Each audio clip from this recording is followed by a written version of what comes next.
Thank you, Sarah.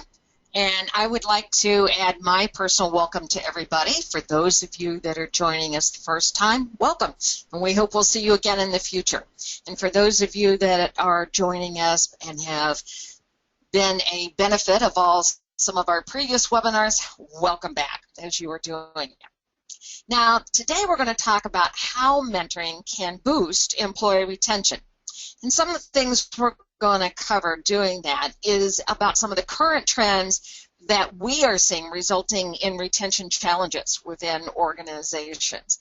And then we're going to talk about the return on investment of an employee retention strategy in doing that, and how mentoring can be an effective retention strategy. And then we're going to give you some tips for creating a mentoring program that supports retention.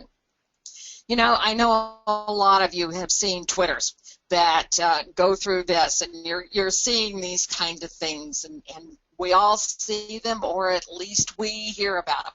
So what we really try to do is to take organizations from comments like this, as an example, hashtag disorganized company, from those areas to here, and looking at how, you know, things can be improved through mentoring as they go forward in doing that.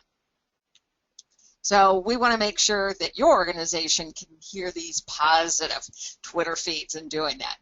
So at this point in time, Sarah, would you take us through our first poll? Sure, Judy. Our first poll is, have your retention rates recently changed? And we're about to launch it.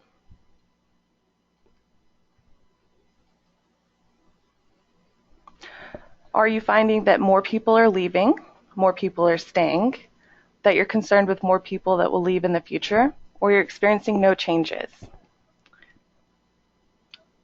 So far, we're mostly worried about the future. We're almost 70% have voted.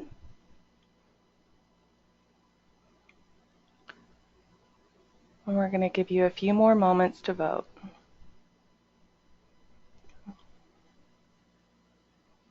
Okay.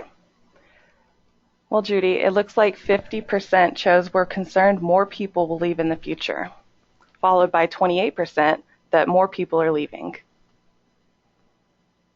Okay, that sounds good, and I would have to say that probably follows what we have seen from our clients in moving forward. So, yeah, you know, what you're doing is you've got almost 78% there thinking about, you know, people are going to be leaving. What are we going to be doing? And, you know, that's part of what we're finding in our research. So let's talk about some of the reasons why we see that people are leaving, and what we're seeing when we do research from the Harvard Business Review, and also from another study that we're going to talk about going forward that came from the Deloitte Millennial Survey in doing this. But one of the very first things that we hear, the reason that people are leaving an organization has to do with a perceived lack of career development in doing that. And, you know, here's how mentoring can help that. First of all, an individual can have a career path that is guided by mentors. Now, the great thing about that is the fact that when you've got a mentor that, you know, is looking at career paths, you're talking to somebody who has been there and done that. They understand what that career path looks like, and what they're able to do is to help an individual to really understand what a career path can look like. And the career path doesn't always have to be up. It can be sideways. It can be information from the mentor that can actually say, you know, the best thing you can do is go from this area to that area, and then that will help to propel you forward in what you want to do. Also, the mentor can help with targeted competencies that, you know, really the mentee needs to develop. And again, it's because the mentor has been there and done that. One of the greatest things that we see about a mentoring partnership is the fact that I can go in and I can get development, I can get guidance, I can get support with an individual having to do around certain skills and competencies, but it's also about how those skills and competencies are used within this particular organization. We all know that someone can have really good skills, they've come from another organization, but those skills look a little different in the way that they are perceived, the way they're valued, and the way they're used within another organization in what they're doing. In addition to that, mentors can share their professional network with a mentee. We were working with one organization, and it was a situation where they were kicking off another phase of their mentoring program, and an individual that was really high in the organization came in just to kind of give a speech. And Chris was talking about his experiences as a mentor and also when he first joined the company as a mentee. And I remember that one of the great types of comments that Chris made was, he said, you know, if it hadn't been for mentoring, I'm not quite sure anybody in this organization would have even known why I was here or who I was. He said one of the things that his mentor did was to share their network with him and really make a point of introducing him to other parts of the organization and other people in the organization and doing that. Now, another retention issue we're seeing has to do with the old saying that people don't leave an organization, they leave a manager and what they're doing. So, you know, we have found that's very true, and mentoring can help by helping those managers. Many times what happens is an individual is promoted into a management position because they were good at what they did. Not necessarily because they've got all the skills to manage people, but they were good at what they did in their previous jobs. So they got rewarded and were put into a management position.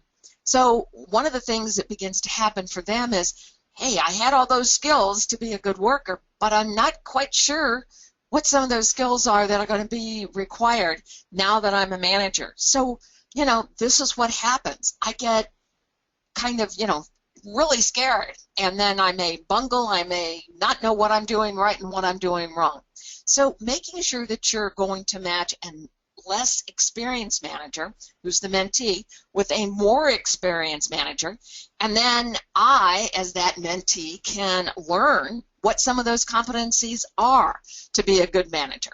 And those that are valued, again, within the organization.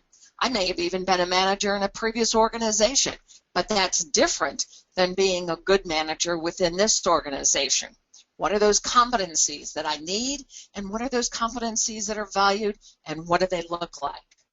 And what it also does, you know, if I've got an issue with the individuals that, you know, are reporting to me, it gives me a safe haven and a safe environment that I can go and talk with another manager who has been my mentor and talk to them about some of these issues. You know, it's kind of like XYZ is happening in my team, and I'm not really quite sure what to do about it.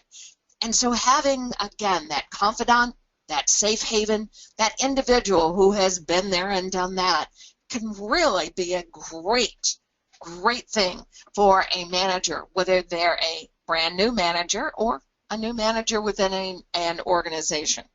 But I've got less experience, and I need somebody who's got more experience to help me. And then another reason that we see is individuals leave because they're offered a better job. But what we know is that if you're in a situation where you can fix your retention issues because of career development and a lot better managers, you know, you're really less likely to lose employees to other companies in what you're doing. Now, we talked about, you know, some different types of research that we have seen as you're going forward. And another one we talked about was the Deloitte Millennial Survey for 2016. And based on that survey, here were some things that we began to see, and they're really kind of interesting. First of all, millennials now occupy the largest share in the labor market, 32%. Now, about 5 years ago, you probably wouldn't have said that at all, but here it is. It's here now in what you're doing. In addition to that, with these millennials, there's an absence of company loyalty, engagement, and retention. And these are becoming very pressing and important business concerns. In our last poll, you just already talked about the fact that you're concerned about people leaving and what they're going to be doing. In addition to that, of the millennials that were surveyed, going through this.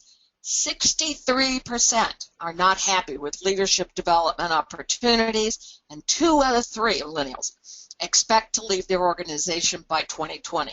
This really does hit the results that you just gave us in the poll. That's 78% that of individuals being concerned you're going to lose individuals in the organization.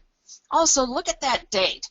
Expect to leave their organization by 2020. That's next door. We're already almost at the end of 2016. So 2020 is closing in on us. We've got to be careful of what we're doing. So at this point in time, Sarah, will you take us through our next poll? Sure, Judy. Our next poll question is, what's the most common reason people leave your organization? Is it A, a better opportunity elsewhere, B, no career development, 3, poor onboarding programs, or their manager? Okay. See, we're about half as voted, and a better opportunity elsewhere is leading. Let's see.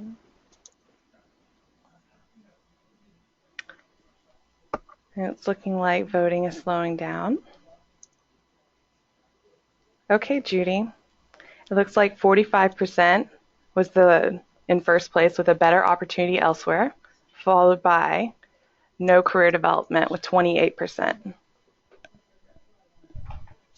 Okay, well, again, this is following what we're seeing, and as we go forward in this, we just talked about the fact that we're seeing that those are some big things, better opportunities elsewhere, and so we're saying if you can fix your managerial issues and you can fix through mentoring, and you can fix through mentoring your areas around career development, look what you can save in being able to do that. So thank you, Sarah. Thank you for everybody for voting. Okay, so what we want to really talk about is why retention really is important today. And we've again, looking at some studies that we have done and taking this forward. And what we found was 40% of employers rate retention is more important than 5 years ago. And again, we all know how fast time flies. You're sitting there and all of a sudden you look back and say, I can't believe we're now in 2016.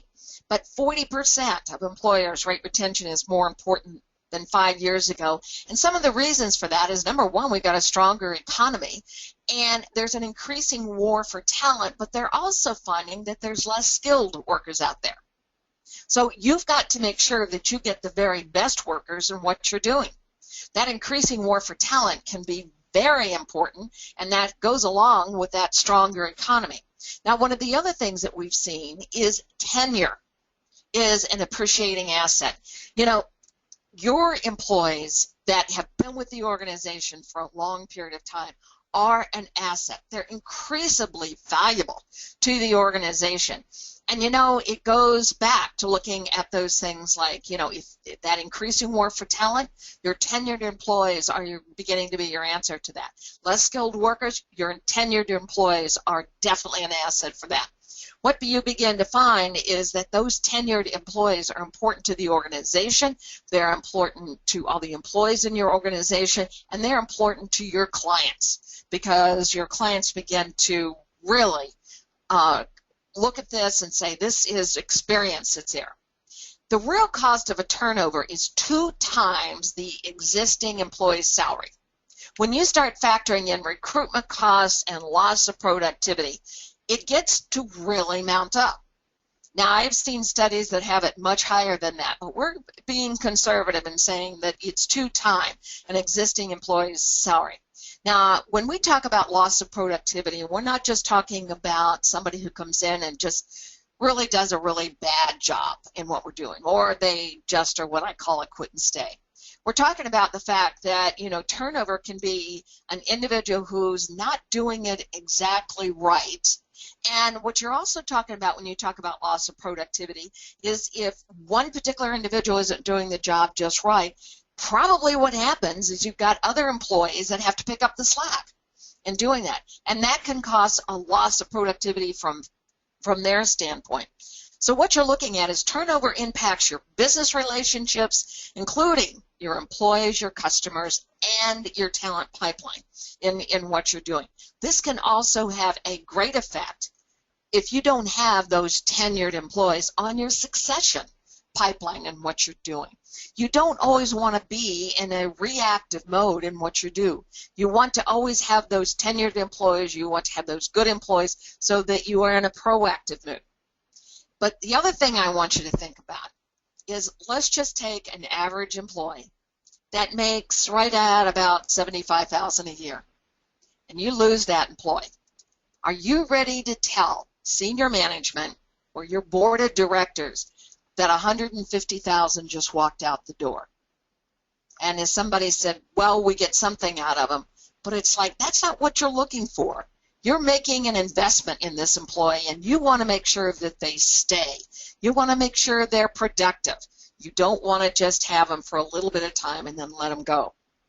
Now, some of the things that we learned from the Deloitte Millennial Survey about mentoring was how it supports retention initiatives in doing that. First of all, what we found was it increases tenure in what individuals are doing. Definitely, we just talked about those tenured employees and what a plus that is. What they also found out was that, mentoring around leadership development equaled employee loyalty in what they did. 91% felt mentors care about their development. 91% gained leadership skills from mentorship in what you were doing.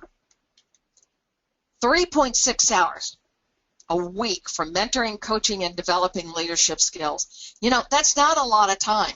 And isn't it wonderful that mentoring can give you that return on doing that? And 94% were actually satisfied with mentoring and doing this. So at this point in time, Sarah, will you take us through our next poll? Sure, Judy. Our third poll question is, what is your biggest fear in losing employees? Is it A, that your company branding will be affected, such as Glassdoor reviews? B, intellectual knowledge leaving? C, no organic succession plan? D, recruitment costs are skyrocketing? Or E, training costs? So far, about 50% have voted. Intellectual knowledge leaving seems to be leading the pack. I'm going to give you just a couple more seconds to vote, so get your vote in. Okay? Well, Judy, it looks like 72% intellectual knowledge leaving led the pack. Okay. Can't say that surprises me, because when you think about individuals walking out the door, it really is. That intellectual property is walking out the door and it's going with someone else and doing that. One of the things that I thought was interesting is going through this particular poll is that of the polls we've done thus far, this one started building real quickly. So it was as if organizations really did understand very quickly exactly what their biggest concern was going to be. Now, what we're going to do right now is we've talked about a couple of different research things. We talked about the Harvard Business Review and the Deloitte Millennial Survey. And what we're going to do is we're going to pause just a moment and let you be able to copy down where these links are, because it was good research. And what you're going to find is that Sarah has put this in the chat room. So you can go to the chat room right now and you can copy those links so that you have it there in what you're doing. So we're going to stop just for a few seconds and let you go to the chat room and copy the links to these two pieces of research, because they're really good research in what they were doing.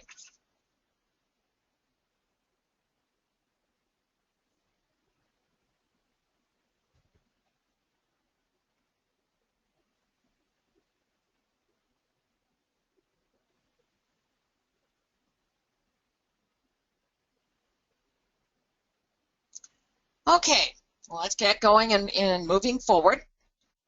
So one of the things we want to talk about right now is the benefits of mentoring for your new hires and what you're going to be doing.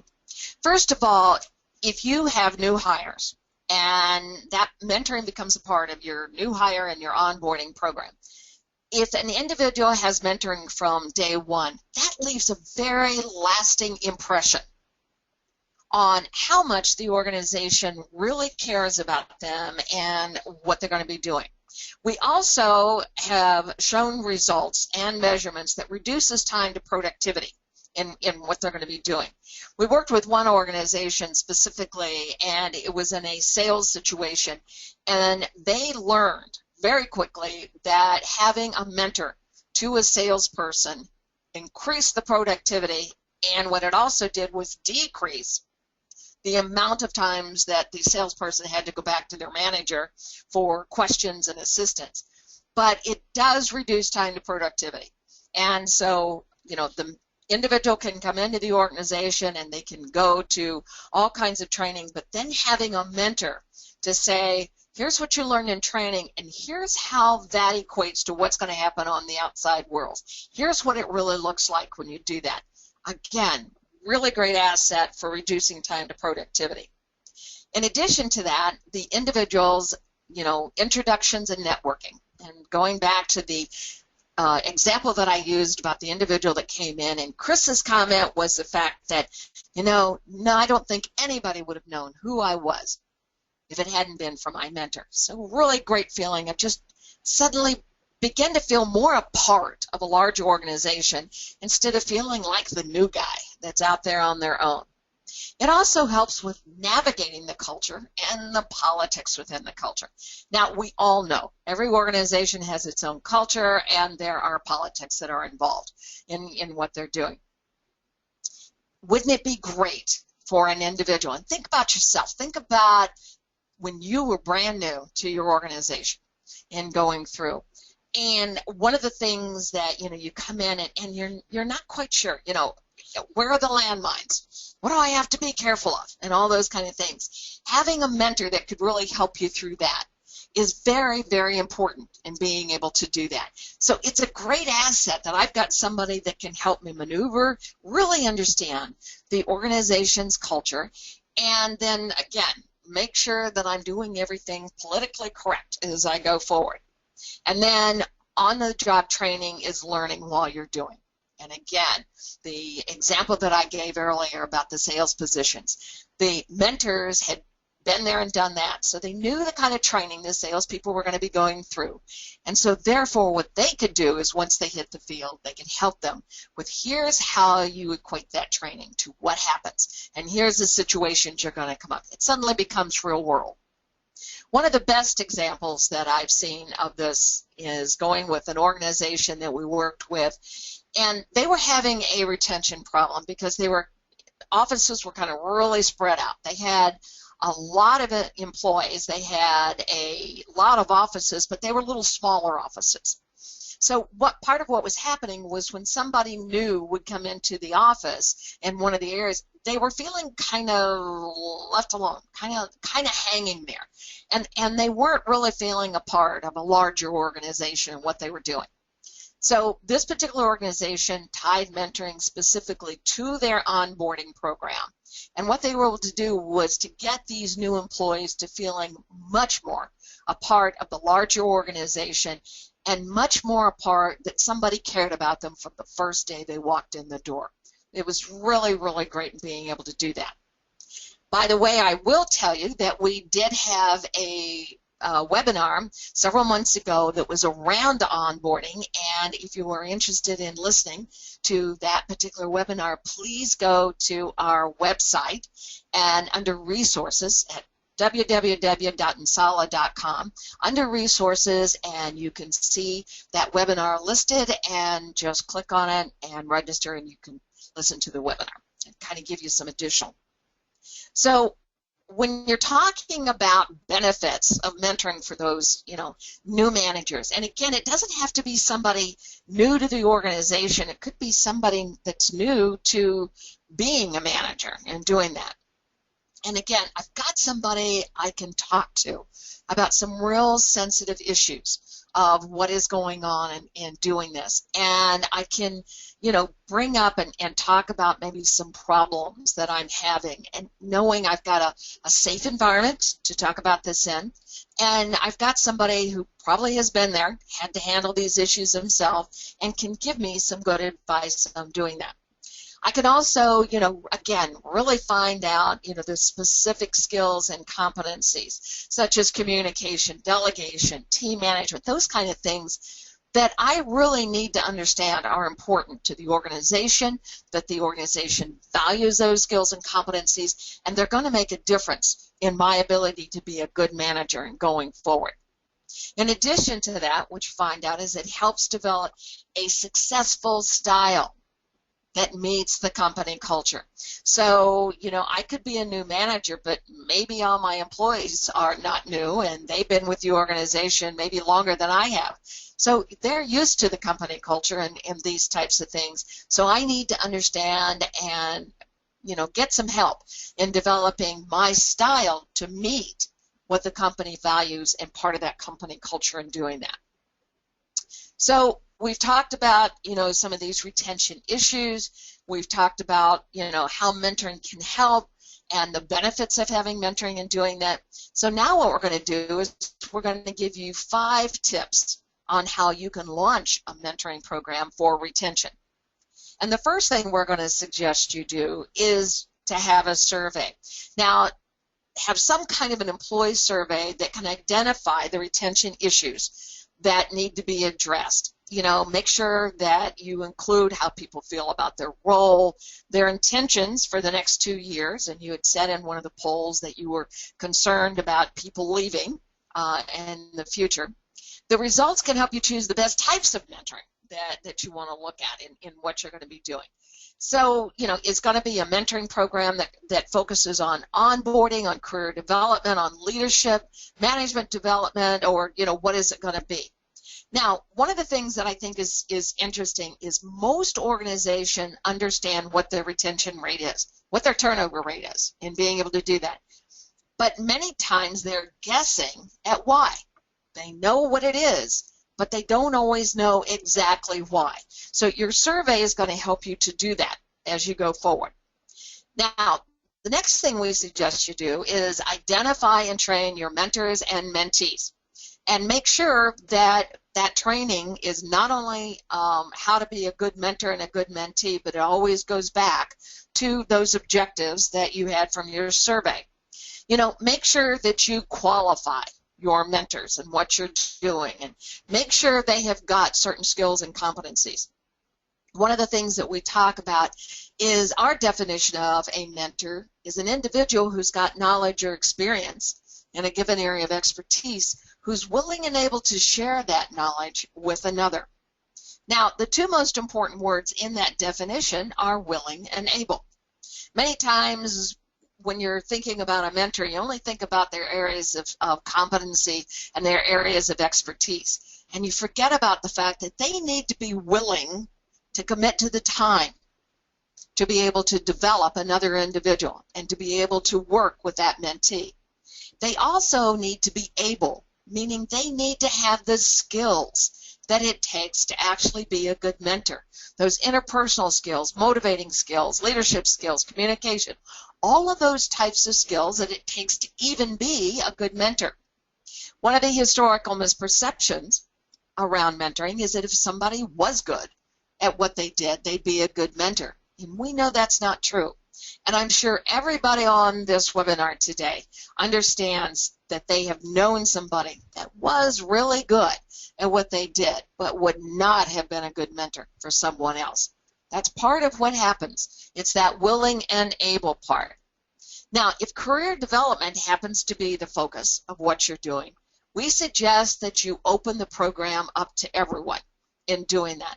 The idea being that when it comes to career development, and again, when we talk about career development, we're not talking about career promotion. We're talking about being able to develop in your career, your present career, as well as any other roles you want to look at. But career development is development as an individual, and you want to make sure you open that up to everybody. that can be kind of easy in a small organization, but when you get to a very large organization, you're probably going to need some kind of a technology tool to help you with that, because you want to be able to open all this to larger populations in what you're doing. But again, don't make career development a secret society. Don't only have it for a certain percentage of your employees, and don't always have a situation where, again, people feel left out in doing that. Career development should be for everyone. So we've talked about run a survey, identify and train individuals, and then you've got to think about your matching. Now, when we talk about the matching, you're going to create your matching questionnaire if it's based on retention or in some ways anything else, finding out why does an individual need mentoring. So you're going to have a series of questions, and the ones that are focused on the mentee are probably going to look like, why do you need mentoring? Is it because you're a new hire, you need onboarding? Is it to improve your leadership skills? Is it around career development? Whatever it might be. And then what you're going to do is you've identified the mentee's areas of need, and then what you're also going to do is you're going to find out from the mentor what's their areas of expertise. And where would they like to be able to mentor someone? Is it around new hires? Is it around leadership skills? Is it around career development? What's around? So you've got the mentees' ideas of what they would need and what they'd like to have in learning and development, and then you've got the mentor's areas of expertise. But you also want to look at things like experience and career level. So, matching and pairing around career experience and career level. Again, those skills and competencies, and it might even have to do with a department or location. If you're spread out over a nation or the globe in what you're doing, getting people to find out, would somebody that's sitting in New Jersey like to be paired with somebody in Europe in what they're doing? So these are the kind of things you also want to have as part of your matching criteria in what you're doing. So again, we talked about run a survey, identify and train your matching, and then get your goals together and launch. One of the things you need to do is to set your program goals and make sure that what you've identified are some of your retention problems or your retention issues and what you're doing, that you check and see how those will relate to your organizational goals. You always want your mentoring program to support your organizational goals. So set your program goals and then make sure you communicate the program. Again, even if it isn't going to be open to everybody in the organization, communicate the program. Let individuals know that mentoring is a part of your organizational culture, and then launch your program in what you're doing. And the last tip that we suggest is then run another survey. Go back, and after 9 to 12 months, conduct a second employee survey. And make sure that your questions are identical to the first survey, so it's fairly compared. And we found sometimes that gets to be an issue, that sometimes the questions change, and then that doesn't really give the results you want. Compare the results and determine if you've made any progress in retention in what you're doing. Compare your turnover rate and those reasons from your original survey in taking this forward. So again, those tips are: run a survey, an original survey, to find out where your baseline is and what you're doing. Identify and train mentors and mentees and individuals that need to be a part of the program. Do your matching and pairing based on that original focus for retention and mentoring that you looked at. And then hit your goals, your program goals, communicate your program, launch the program, and then resurvey and see where you're at. Now, we've talked about all these things in doing that, and one of the questions that always comes up in going through this is great, but how do I present mentoring to my senior management or my board of directors in doing that and in taking that forward? Well, what we suggest you do, the first thing you do is you need to create your business case. Now, one of the things that we believe about mentoring is we believe mentoring is a business strategy. This is not a warm, fuzzy, feel-good program. This is a business strategy in what you're doing. And in creating that business strategy, especially if it's for retention, you want to make sure you've got your turnover rate. You want to make sure what it's costing the business to have this type of turnover rate and lack of retention. And then you want to talk about how mentoring can help. The cost of the mentoring program compared to what it's costing you for people to walk out the door. And then look at where your retention rate is the highest.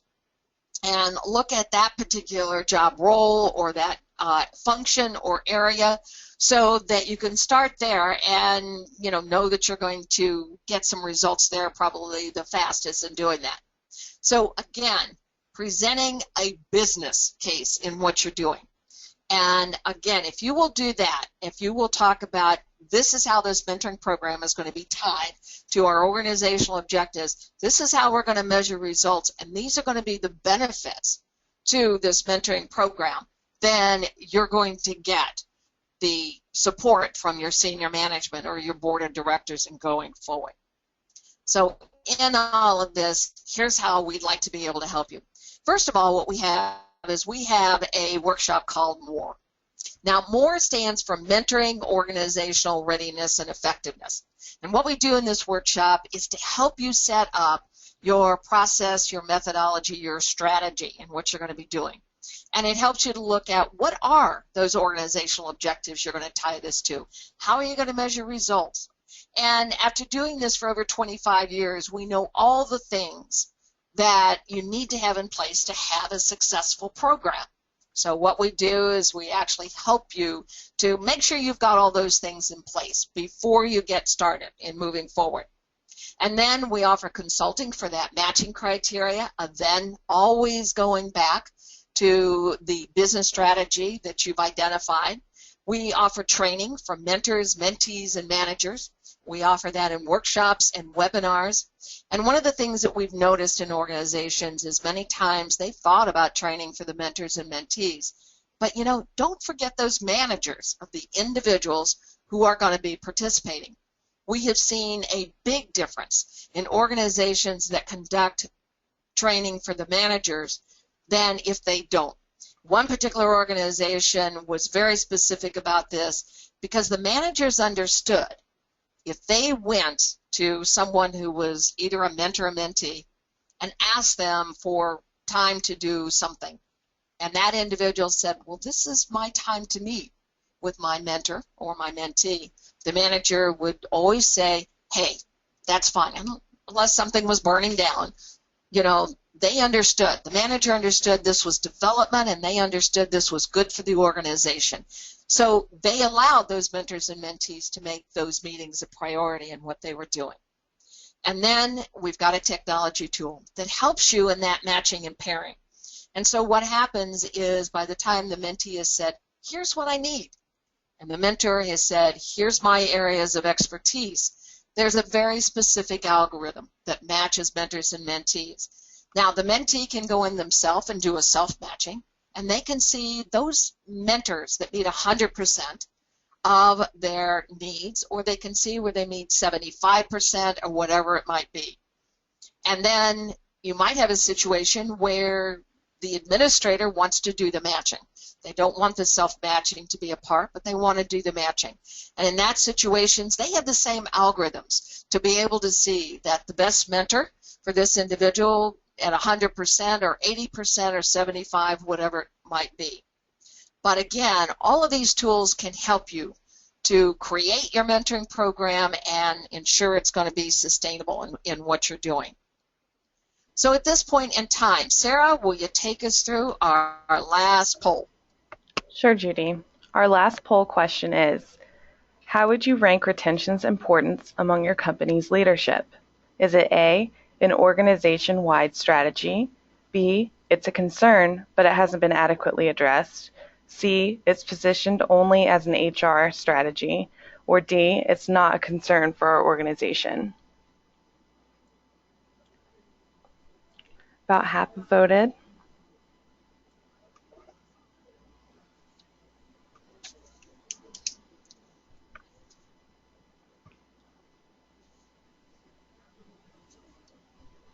I'm just going to give it a few more seconds, Judy, then I'll close the poll. Okay. 57% said it's a concern, but it hasn't been adequately addressed, followed by 26% that said it's an organization-wide strategy. Well, we certainly are glad to hear that 20% that it's an organization-wide strategy, because it does affect the entire organization. But what we really want to help you on is that 57% that says it's a concern, but it's not something that's been implemented at this point in time, or hasn't gotten to the top of that business strategy. And we hope we've given you some information today that can help you present and make it a business case to maybe push that so that it does become something that's, very important to the organization and what they're doing. So at this point in time, Sarah, would you let us know if there's any questions that we can answer? Sure, Judy. We have a question sent in from Hayden. Why are millennials more inclined to leave as opposed to previous generations? I think that there definitely is some research out there on that, but I think part of that reason goes back to one of the very specific things we talked about, which is there's no career development. They're not seeing that, if I'm investing my time and I'm investing my future in this organization, is this organization going to help me with my career? And again, that doesn't always mean up. It can mean sideways in what you're doing. But I think millennials and everything that we know about the millennial generation is that they want to be able to move. They go into an organization thinking long term. So if the organization doesn't have, good managers, doesn't have good career development opportunities, they're going to find that out pretty soon in what they're looking for. So it's kind of like, I'm going in and I'd like to stay with this organization, but if it's not going to meet my criteria, I'm going to go ahead and go out in doing that. So I think it has a lot to do with the fact that I think millennials may be investing more in their career as they go forward, and they want to know the organizations there to support that. Some of that's based on research. Some of it is also a personal opinion as we go forward, and the types of webinars that we've done. Thank you, Aiden. Thanks, Judy. Our next question is, how do we measure mentoring? Okay. Part of that is going to depend on what your focus is of mentoring and what you're doing. Now, if you're looking at this based on retention, then part of it is going to be, it's going to be that difference between that original survey that you're going to be doing and going through all the things you need to do to set up a successful program, and then remeasuring in what you're going to be doing. I can tell you that, those increases we have seen in doing that. But when you're talking about retention, that's one of the big issues right there. You've got a measurement of, here's where we are now, here's what we know a turnover rate is, here's what we know why, and then I'm going to be able to compare that with exactly what where I'm at now and seeing what those improvements are. If you're talking about mentoring for career development and what you're doing so that people can move through the organization, that's actually, again, part of it being your survey, but looking at how people. We've worked with one organization, and it really was around a diversity program, and it was around women. And one of the things that they found is that 93% of the mentees that were in the program were actually able to move to what I call more complex assignments. Now, that doesn't always mean that what they were able to do was to get promoted in what they were doing, but I said more complex assignments. So the point was they were developing in their career in doing that, because they were always learning in doing that. The other thing that, and we just went through this in the millennial survey, was we talked about that, doing this, that, 91% of millennials and individuals felt that mentors helped their career development and what they were doing. Now, if you're talking about things like leadership development and development of leadership skills, then that's pretty simple also, because you need to go first identify what those skills are that your leaders need in the organization and need to be valued in the organization. Let individuals go through an assessment as to where they are now, Then what you're going to do is look where those assessments are in the skill, competency, performance, and then take that and at the end of the mentoring learning plan, let them put a learning plan together that supports that. And then at the end, what you're going to be able to do is to identify exactly what the improvement has been. And that can be from the self-assessment of the individual employee, and it can also come from the manager in doing that. One of the things that we feel when you're talking about measurements is no matter what your focus is, there's really two types of measurements. One is qualitative and one is quantitative. And we've talked about some quantitative ones. The qualitative are always going to come out of your surveys and really talking to people about how do you feel? You know, did you like your match? Did you like the program? Did you get out of the program what you felt you were going to? These qualitative have much more to do with how people felt. But you want to make sure, if you want to keep your mentoring program going, you want to make sure that you've got good quantitative types of measurements going forward. Thanks. Any other questions, Sarah? Yes, there are. So we have a question from Erica. Based on the career development as the motivation for a mentoring program, would you offer it to all employees when there are about 20,000 employees? Oh, that's a biggie, yes. And let me talk about the two sides of doing that. First of all, if you've got 20,000 employees, you want to make sure you've got some technology to help you, manage that type of thing. But here's what we've seen, and it very specific within one organization. Two ways in which, number one, they were trying to turn career development over to the employee and saying, you need to start taking control and you need to start taking responsibility for your own development. And so what they did was they set up the program in which the mentees would go in and they would choose their own mentors. Now, this was also a very large population. It wasn't quite 20,000, but it was a very, very, very close to that, very large population doing that. So, therefore, it accomplished two things. Number one, it gave the mentees and mentors a tool to even get to that matching and pairing. And the second thing that it did was that it promoted that ability for the individual that was playing the mentee role to start taking responsibility for their own development and what they were doing. It was up to them to find a mentor. Now, in the technology tool, there certainly was information about criteria. You need to look for somebody that will help you do X, Y, Z, and so on. But in this particular situation, and the reason we suggested you open career development up to the entire organization is too many times when we talk about career development, again, and I hear this all the time as a problem, career development is not necessarily career promotion. It's about development and what you want to be able to do in moving yourself. And also we do a lot of work around career development, and I've heard many times from individuals that the best thing they did was to take a step backwards or sideways to promote themselves forward in their career. So it's really looking at career development a little differently because it is development. Well, that shouldn't just be a select group of individuals. It needs to be something that your entire organization feels they can be a part of. If you make it a secret society or you make it a situation where only a select few are able to do that, people feel left out. And it certainly is not promoting that individuals throughout the organization start taking more responsibility for the development. But again, if you've got 20,000 employees, you want to make sure you've got a good technology tool to help you do that. Thanks, Judy. We have another question in. We have the mentoring program based on competencies development regardless of the business areas and division. So an HR manager can mentor an IT colleague in leadership or communication skills. How do you see that approach? I think that is absolutely excellent, and I commend you. That's a wonderful way to do it.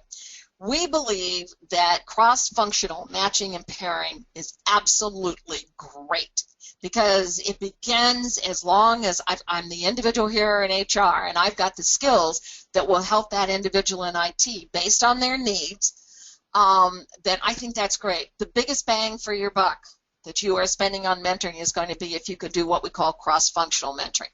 Now, again, it really would be helpful if you had a technology tool to help that, because sometimes everybody doesn't know everybody in the organization, and again, having that algorithm, and suddenly I find there's somebody that can meet my needs I didn't even know existed in doing that. But I congratulate you for doing it that way. That's one of the very best ways you can do that. And I'd even add to that that if you can find a mentor, that if you're a mentee and you can find a mentor that maybe isn't even in the same building you're in or the same city, and it's what we call distance mentoring, then you're really getting a lot out of it. Because we hear all the time from individuals that are in distance mentoring partnerships that they never would have gotten to know about that part of the organization, or they've never gotten to know about individuals in that part of the organization had it not been for distance mentoring. So I applaud you. Great. And then take that a little farther and try distance mentoring. Very good. Thanks, Judy. We have our next question in from Barbara. Can you speak a little more about the training needed for mentors and mentees? How important is it? And how would you approach this in a global organization with no staff dedicated to mentoring? Good question, especially a global organization. And we believe you should train your mentors and mentees, and here's the reason why. One of the things that we talk about when we talk about mentoring is the good news about mentoring is it's thousands of years old. And the bad news about mentoring is that it's thousands of years old. And based on that, there are so many different perceptions and historical misperceptions around mentoring, and if you don't provide training to your mentors and mentees, then everybody's going to go into this partnership with all different perceptions as to what their role is in doing this. So we believe, again, that you should, train the mentors so that they understand these are the types of things you do as a mentor. We also believe that mentoring partnerships should be mentee-driven. Mentor-guided, but mentee-driven. And when we talk about expectations from individuals when we do mentoring, mentee training, many times what we hear is they honestly believe that they should drive the mentoring partnership, but they aren't sure exactly what to do to prove to their mentor they're doing that. And they're not sure exactly what that should look like. And sometimes there's misperceptions on the mentor's part that they should be the one driving the partnership. And so they need to understand what guiding that partnership means. It is not unusual, especially on a global level, to find out that someone's previous experience in mentoring is the absolute opposite of what they should be doing now in doing that. So we strongly believe that you should train your mentors and mentees. Now, you can do that in a webinar format, or you can do it, one of the things that we offer is being able to do some recordings. You need to do that with a live group because then you need to hear the interaction that's going on. But one of the things we do offer is being able to do that. The training for the mentors, training for mentees, we do suggest that you train them separately. But they're actually going through a webinar or a type of training, and then that's recorded, and then other individuals, then we can put it on our technology and other individuals can access it as they need. So we work with global organizations all the time, so we understand your issues here. Thanks, Judy. Judy, do we have time for one more question? I think we've got time for one last one. Okay. What can you do if your mentor pool is staying the same number, but your mentees number increase every year? For example, 300 mentors versus 800 mentees. Wow. One of the things that we find from organizations is we can't get enough mentors. What do we do to get enough mentors? And part of this is going to go back to some of those historical misperceptions. And usually what we find is that there's a misperception that an individual has that says, I can't be a part of this mentoring program because, if I become a mentor, this is like a lifetime commitment, and I just haven't got the time. Where if you will very specifically communicate that to your mentors that what we're expecting is maybe 2 hours a month, and this is for an 8, 10, or 12-month period in which you're going to be doing. Give them some timelines so they can understand what's expected of them. If you can do that, you'd be surprised how your pool of mentors can grow. The other thing that we find is if you don't have a good pool of mentors in doing this, that you'll use the same ones over and over again, you'll burn them out. So I would say have a good communication program for your mentors and let them understand and kind of get rid of some of those, historical misperceptions in their mind. And many times an individual also does not consider themselves to be a good mentor if they aren't at a very high level in the organization. And it could be, we talked about, someone from HR talking to someone from IT. The person from IT might be at a higher job grade level than the person that's in HR or whatever. But the point is, this is not about job title matching. This is about skill matching. So, individuals finding out they've got really good skills and would be a really good mentor to someone, but they aren't at that high level in the organization. It's just one of those historical misperceptions about mentoring. So I hope that helps.